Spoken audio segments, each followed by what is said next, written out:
আমার সারাটা দিন মেঘলা আকাশ বৃষ্টি তোমাকে দিলাম।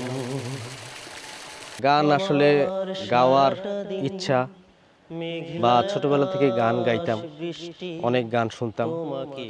এরকম ভাবতাম শিল্পী হতে পারলে বা এরকম কোনো শিল্পী যদি হতে পারতাম। তোমার কাছে চেয়ে নিলাম। এই যে নিজের শখ বা যে সৃজনশীলতা, এটা আসলে আমি কেমন জানি মনে হয় যে পেরে উঠতে পারতেছি না। এটা করার জন্য অনেক ইচ্ছা, কিন্তু আমি করতে পারি না। আমার জীবিকার কারণে হোক, পারিবারিক বন্ধন সবকিছু মিলিয়ে অর্থনৈতিক বিষয়ও আছে। তা আসলে এই শৌখিনতাটা কিন্তু আমার একটা দুঃখ আছে আমার মধ্যে। এটা আমি আসলে পূরণ করতে পারি না সম্পূর্ণভাবে।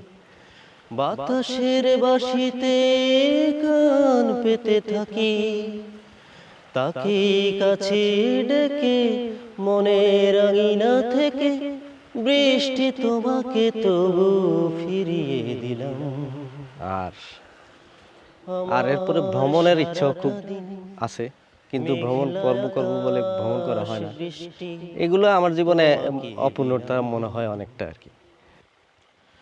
তোমার হাতে হোক রাত্রি রচনা, এ আমার স্বপ্ন সুখের ভাবনা।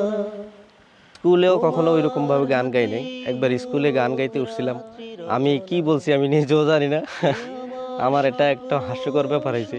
আমি ওইগুলো এখন ভাবি, একটু লজ্জা ভয় ছিল আমার, এই জন্য আমি হয়তো ওইভাবে গান গাইতে পারি না। তবে সুযোগ পেলে আমার মানে একদম নিরিবিলি থাকলে আমি গান গাইতে পারি। তবু ফিরে চাইলাম। আমার সারাটা দিন মেঘলা আকাশ বৃষ্টি তোমাকে দিলাম।